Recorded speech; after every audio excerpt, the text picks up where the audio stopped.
Isang mapagpalang hapon o isang mapagpalang araw sa bawat isa sa atin ngayong araw ng linggo. And of course, we are back here na tayo po ay mag-aaral ng salita ng Diyos.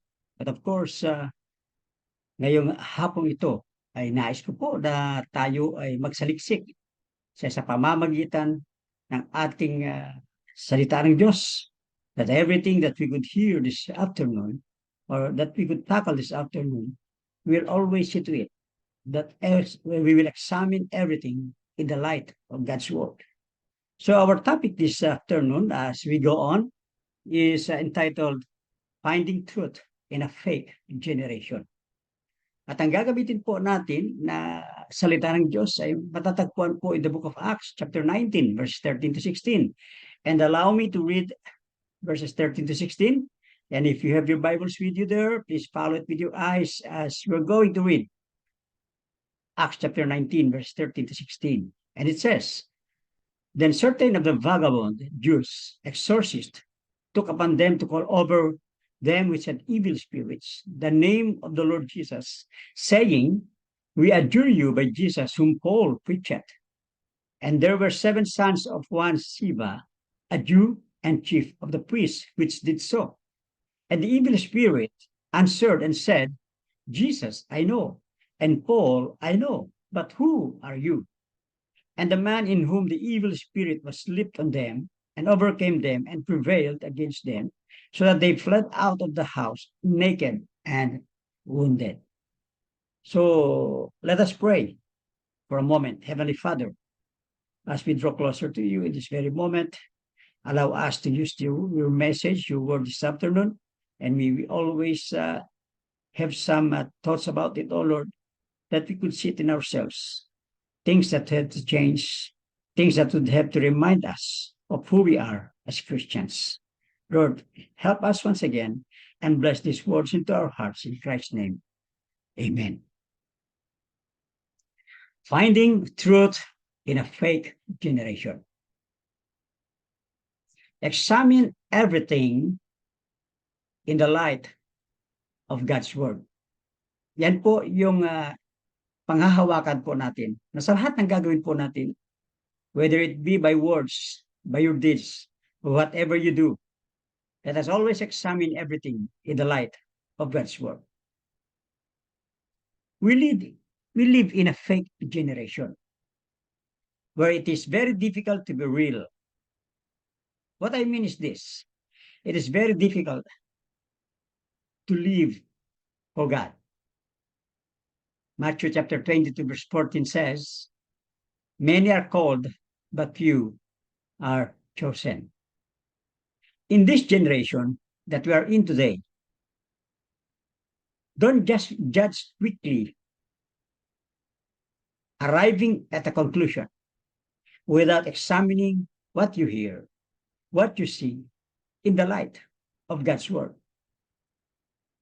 So pwede po natin masabi siguro, let us assume that we as believers who had known the Lord Jesus Christ for how many years in our life, ay nangyayari yung mga bagay dito that there are fake in this world. And many ay makikita natin na marami pong mga fake in this world.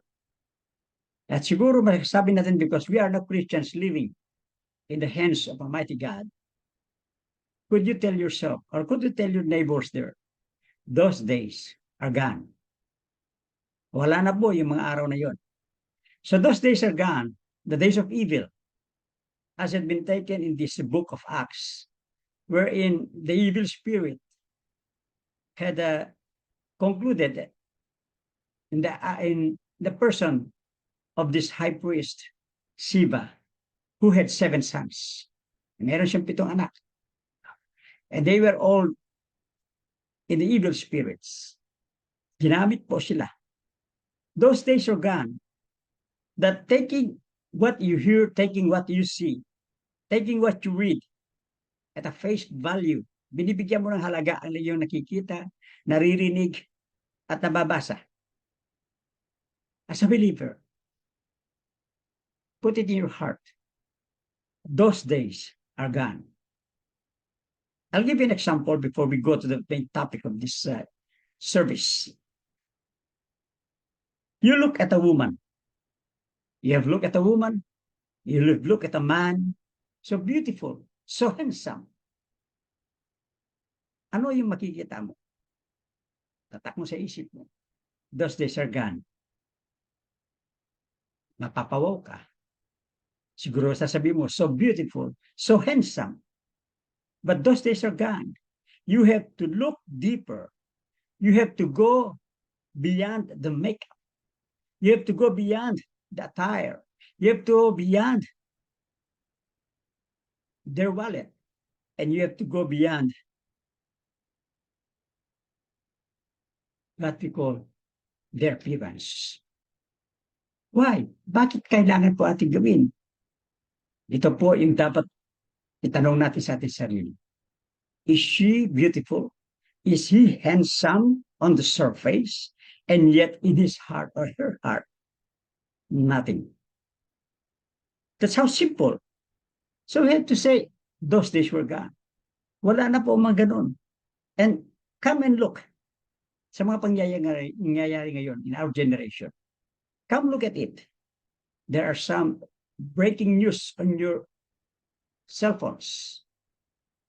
And you quickly share at your WhatsApp, in your AB, in your FBs, at mapapawaw ka. But I tell you, be careful, because in today's generation, don't just quickly take what you read without confirmation. Because fake news is everywhere. Yan po yung katotohanan sa ating sa kasalukuyan na ginagagalawan ngayon. Or you receive a phone calls.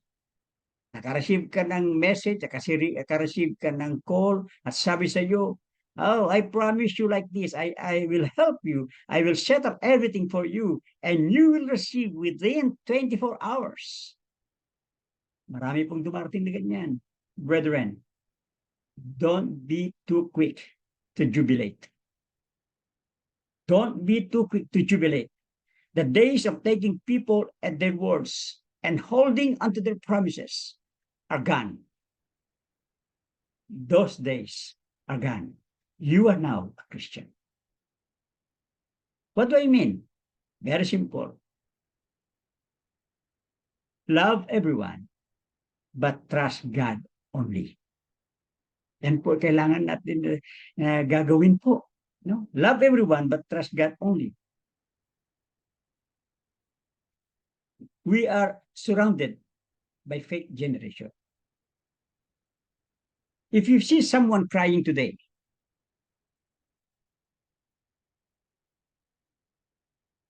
I don't mean you don't have to comfort them, but I say, go and comfort them. But be careful of their tears. I warn you, if you see someone crying today, go and comfort them. Why not? But be careful of their tears. Why? Because some tears fall from the eyes, but not from the heart. That's why I said, everything that we do, take it in the light of God's word. Katotohanan kaya, examine it in the light of God's word. Attendance or appearance can be deceptive. So what we do, Matthew chapter 26, verse 31 says, watch and pray. It says always watch and pray. You go to the market, pick up any item to find a genuine product. It is very difficult because today fake is everywhere. To get something genuine and authentic, we have to go deeper because we are living in a fake generation. Don't be easily be deceived. Don't easily believe because fake is everywhere. Find out the truth, and the truth shall set you free.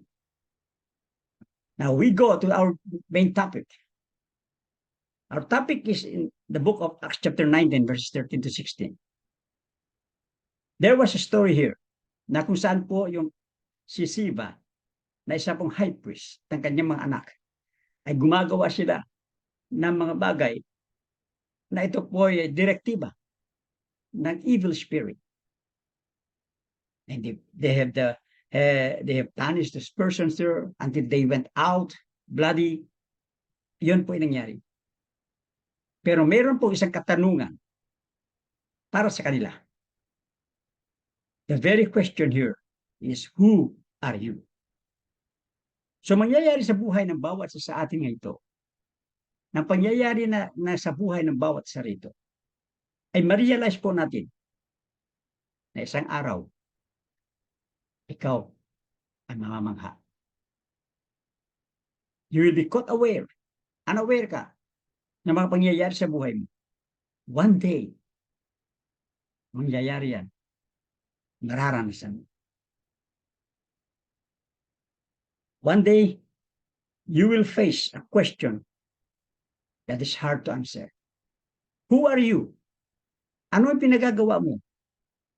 You know what, people of God? One day, many can be influential and popular and yet be fake in one day. Mangyayari po yan sa atin. Mangyayari po yan sa ating kasamaan. One day, you can reach the pinnacle and peak of success and yet be fake one day. Bakit po nasabi yan? Because at the very time that you are in the peak of success, at the very time that you are influential and popular, you could be considered also fake. Darating sa punto sa buhay natin that one day we will receive, that one day we will hear, that one day somebody will ask us, who are you?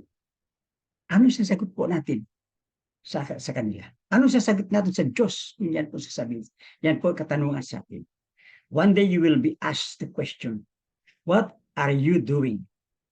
Yet you are influential, yet you are popular, and yet you are fake. Yet you have reached the pinnacle and peak of success in your life, and yet you continue to be fake in your Christian life. What are you doing? Where did this come from? In other words, one day you will face a test of legitimacy. Hindi po ba ninyo nararamdaman? Ano yung word ngayon na ginagamit? Pag nagtatanong ka, legit ba yan? Mag-order ka nga sa Shopee, mag-order ka sa sandaan, ang tatanin mo, legit ba yan? O kaya may bibilhin ka, nakakakita ka ng sinusuot na jewelry, at sabihin mo, legit ba yan? And one day, in the eyes of God, harap po tayo sa ating Diyos. And we will face a test of legitimacy. You can be influential, you can be popular, and yet you're fake. One day, you can reach the pinnacle and have all the success in your life, and yet you're fake. Sa isang araw. Why? Because in verse 15 it says, and the evil spirit answered and said, Jesus I know, and Paul I know, but who are you? Tinanong niya kung sino ang Diyos. Now, here comes the very question. What are you doing? Who are you? Where did this come from? One day, we will face a test of legitimacy. Now, the second one is the test of legitimacy. Bakit po may test of nung sinisigurado po na tayo po ay genuine? What does this mean? The test of legitimacy. What does this mean? Now, here's the answer. The season is coming where you will not be able to go further. Darating yung oras, darating yung panahon na gusto mong abutin, gusto mong puntahan, gusto mong mangyari sa buhay mo, but you cannot go further. Because the only one who can take us to the end is the Lord Jesus Christ. The eternity that we're longing for, maybe someday, we can never be there, except The Lord Jesus Christ with you. Nothing can take us to the end without Jesus Christ because He's the beginning and the end. The beginning of the race does not determine the winner. The midpoint does not determine the winner. Okay, ganito po pangyayari. Pagpalagay po natin sa pintuan dyan hanggang dyan sa harap ng pinagtitipunan po yan. You try to walk going there sa bintana na yan. Nasaan po yung point na ikaw ay naging successful na ma-reach mo yung bintana? Hindi doon na nangyayari na nanggaling ka sa may pintuan dyan. You take the first step going, but you haven't reached the window. The beginning of the race does not determine the winner. O nakarating ka hanggang sa gitna, the midpoint does not determine the winner. But the end. What determines the winner is the end. Diyan mo masasaksiyan, diyan mo maalala, diyan mo ma-determine na ikaw ay naging successful when you are in the end. Nag-aral ka nga ng 4 na taon sa kolehiyo. First year, nahirapan ka. Second year, medyo bumibigat ang kahirapan. Third year, bumigat ng gusto ang kahirapan. Huminto ka. Have you graduated? Wala. First year, sinubukan mo. Hindi mo na kaya, hindi mo natapos. But sabihin mo, nakatungtong din ako sa kolehiyo. But still, you have not graduated. Nakaapak ka hanggang fourth year. Barely 1 sem na para matapos mo ang iyong kurso. But still, you're not successful. You are the midpoint, but still you can never declare you are a graduate.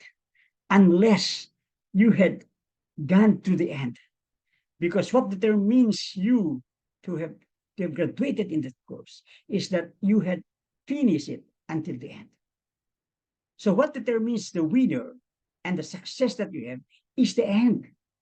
So ganyan po yung para kay Jesus Christ. Ganyan po yung mangyayari kasi Jesus. If you don't have the Lord Jesus Christ in your life, you can never be there. In the place where there is glory. In the place where is the joyful end of your life. In the place where you can be with the Lord Jesus Christ. Why? Dahil wala si Jesus Christ sa iyong buhay. What I mean is this. If you want to be successful in your life, especially in your spiritual life, and the race of your life, the test of legitimacy must be there in your heart. Totoo ka kaya? Totoo ba na ikaw ay nananampalataya sa ating Panginoon Jesus? Because what determines you to be there someday with the Lord Jesus Christ, without God, it is because only Jesus can take you to the end, because He is the beginning and He is the end. What a glorious day for you. The beginning of the race does not determine the winner. The midpoint does not determine the winner. But the end will determine the winner. Yan po yung napakaganda po. Kung ang si Panginoong Jesus ay nasa iyong buhay. Kung ikaw ay talagang nung umpisa pa sa pagkilala mo kay Jesus Christ, hindi ka humiwalay, hindi ka bumitaw sa Kanya, and you have never had planned to be fake in your Christian life of knowing the Lord Jesus Christ, because only Jesus can take you to the end. It is a test of legitimacy. The beginning, the start, the midpoint are off the record. The end will set the record straight for you. Yan po yung katotohanan. And you know how you could get there. Are you using, kung ikaw ay nag-graduate ka, balik po natin sa pag-aaral. You know you have graduated. But there is still a question. Are you sure you're using that certificate that you have, that you graduated? Because there are some who are telling they have graduated and yet they had been using someone's certificate They've been using someone's diploma. They are still fake. Have you traveled abroad? Nandiyan kayo sa Macau. And yet, using your own visa, and yet there's some who have been using fake visa, using someone's name or someone's passport. Yet, of course, they may enjoy for a short time, but then the question will soon be asked, who are you? What are you doing here? Where did you came from? Yan naman katanungan. Are you legit? This is a test of legitimacy. Everyone will face the question one day. Balik ko po sa inyo, isang araw, tatayo po tayo tatanungin. And ask yourself this question. Are you real? Am I real? Am I true? Because anything that is real, time will come that will stand with the test of time. One day, we will stand in the test of time. It's a very common principle. Sabi nga niya, real products last. Fake products fade. Totoo po ba? Tingnan po ninyo, kayo na mahilig na nag-o-order. No? Real products last. Fake products fade. Kaya warning, sabihin mo sa katabi mo dyan, those days are gone. Are you real? Is it real? Another, an original document last. Photocopy fades. Yan po yung test of legitimacy po sa atin. And what are you doing today that is not real and yet seems to prosper? One day, it will leave you at the time you need it most. Yun po yung napakalungkot. Yun po yung mga bagay-bagay na dapat po natin pagandaan. Because the beginning, the midpoint, could not determine the winner. What determines the winner is the end. Are you legit? Are you real? This is the test of time for us. Now, we have gone through one day na mangyayari sa ating buhay isang araw. Mangyayari sa ating buhay, those days were gone.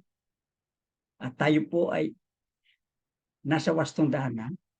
And those days were gone to us. And now we are facing the test of legitimacy in our life. Now, if you want to continue sa iyong buhay bilang isang Kristiyano, follow the process.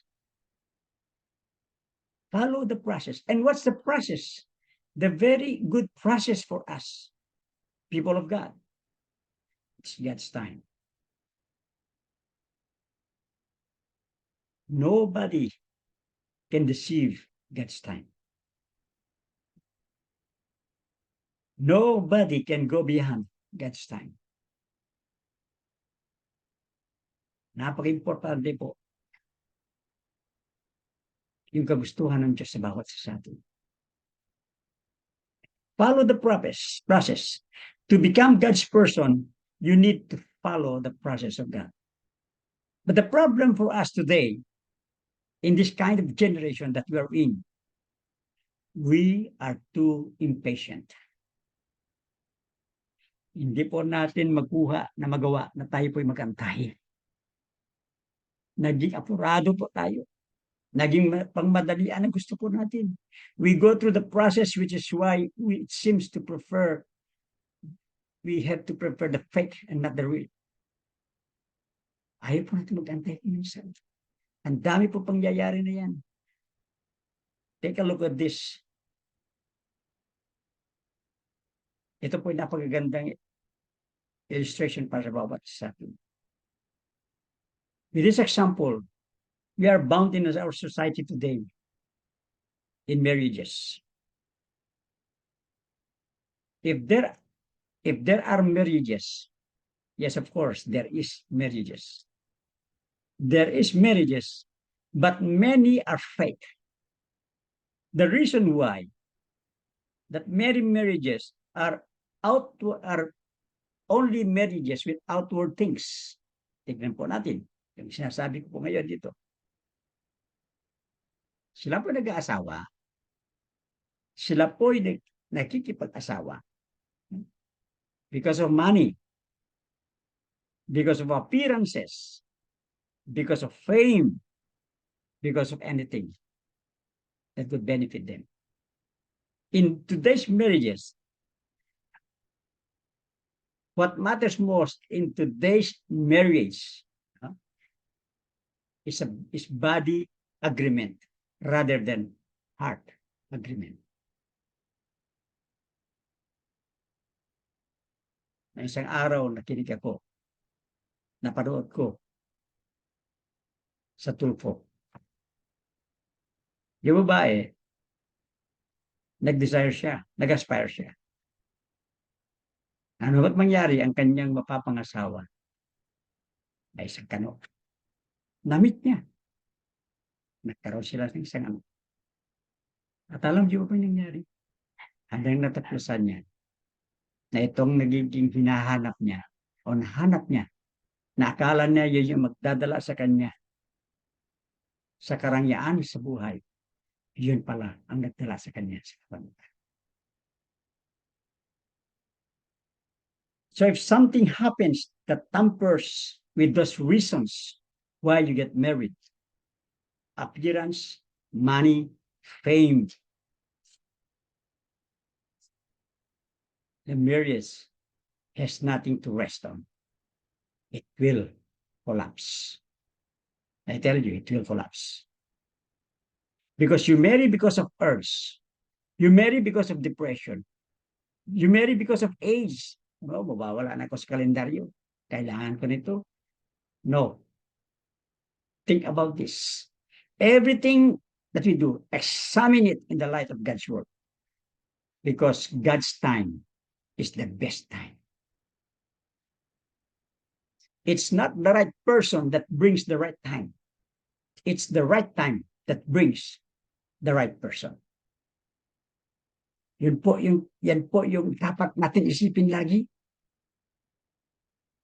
Mga brethren in Christ, always think about this. Whatever you do, whatever you desire in your life, whatever you wanted to go through, to be there, always think God's time is always the best time for us.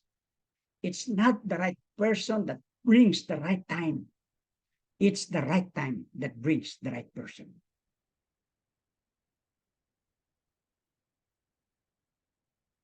Look at what is happening in the fake generation that we're in today. In our political life, anong sinasabi nila? Democracy is created to be a government by the people, for the people, and of the people. Pero anong nangyayari? But today, no longer the voice of the people be heard. Opinions of the people can't be heard. No matter, hindi ka na makaka-voice out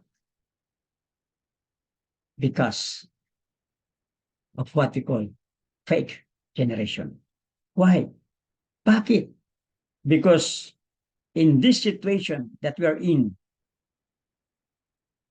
the best time, God's time, and the presence of God, you have to follow. One day, a test of legitimacy is coming your way.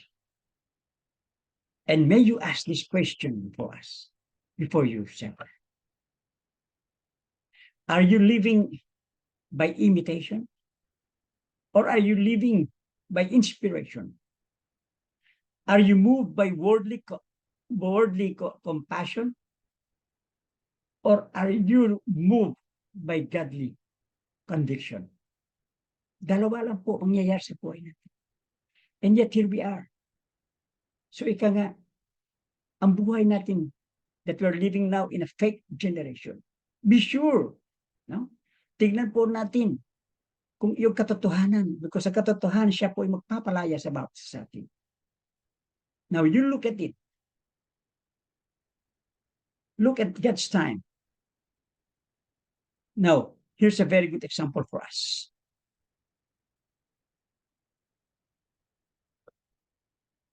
How people have been judged today in this fake generation.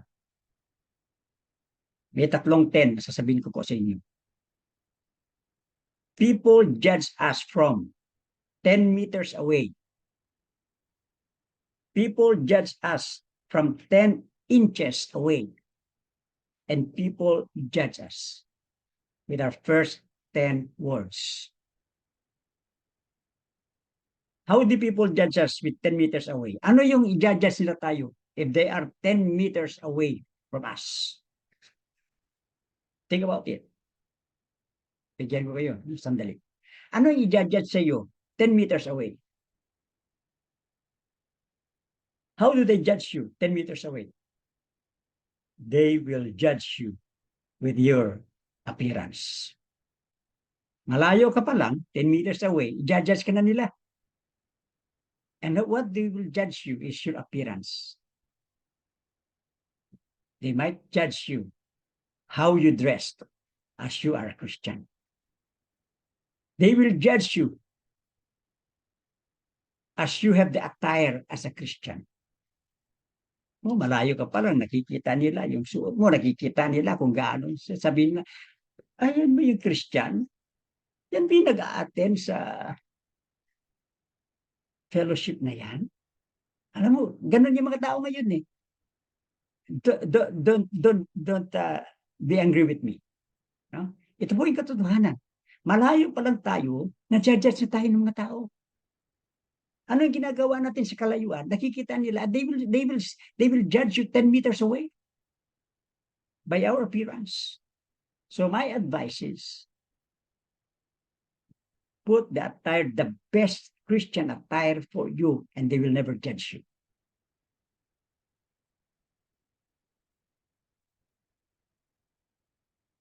Gawin mo yung nararapat.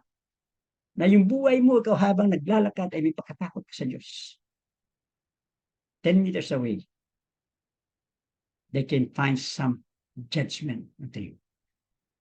And they will judge you too. 10 inches away. Tignan mo. Ano yung judges you 10 inches away? Your aura.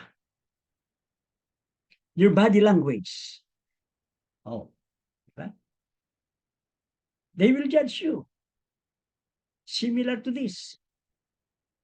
Baka makalapit, sasabihan ka niya, i-judge ka nila kaagad, no? But then, if you just have what we call the proper way of dealing with the people, even 10 inches away, they will admire you. At napakaganda. Kaya dito pa lang, ito yung napakahirap eh, lalo sa ating panahon, in a fake generation. 10 meters away, may marina. May marites na. 10 inches away, lalabas na. Pinag-uusapan ka na. But as a Christian, do everything in the process of God. Everything that we do, examine yourself in the light of God's word. Kung gagawin ko ito, ano ba yung mapapala ko? Don't ever try to put your finger pointing on others. Because the way you point your fingers on others, they will come back to you. Habang pinipin mo sila, ituturo mo sila, yung tatlo bumabalik sa iyo. Follow the process. They will judge you 10 meters away by your appearance. 10 inches away by your aura, by your body language, and they will judge you at your very first 10 words. Tignan niyo mga taong yan. Because of this fake generation that we are in. No? Ito po ay napakalungkot na pangyayari. Hindi po natin maiwasan. That's why I said, finding truth in today's generation. Finding the truth in a fake generation. Anong katotohanan po yan? Na tayo po ay dapat nasa ilalim ng kapangyarihan ng Diyos. And you have to follow the process. God's time is the best time.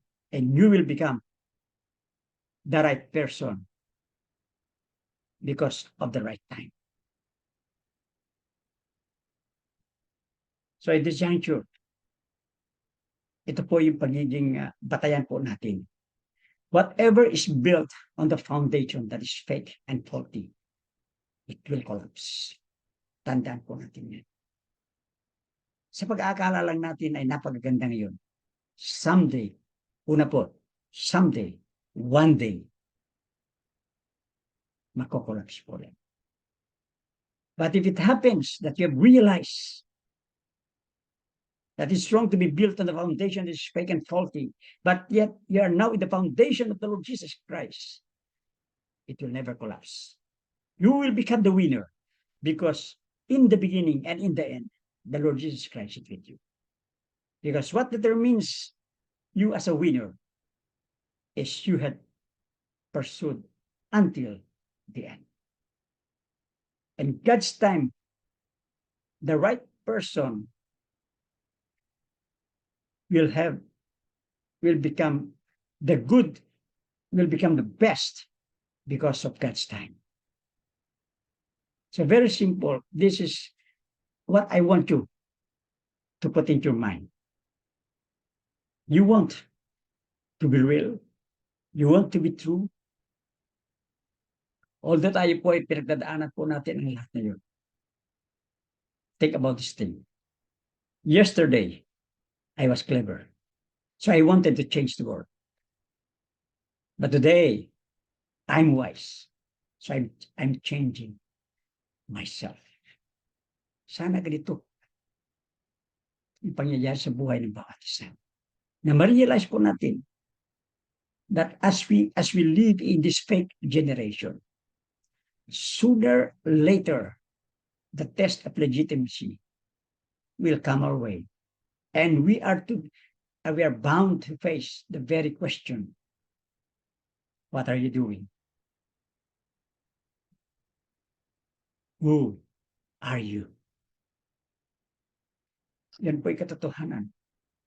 Are you real? Are you so true? Are you faithful before you God? Whatever is built on the foundation of this fake and faulty, it will collapse. I repeat. Yesterday, you are clever and you wanted to change the world. But today you are now wise because of the Lord Jesus Christ. You have to change yourself. Finding truth in a fake generation. What matters most is you are in the hands of God. So maraming salamat po sa hapong ito. At naway, ang buhay po natin sa mundong ginagagalawan natin ngayon ay magbabago. May pagbabago at ito'y magbabago. Again, maraming salamat and good afternoon sa inyong lahat. God bless us all.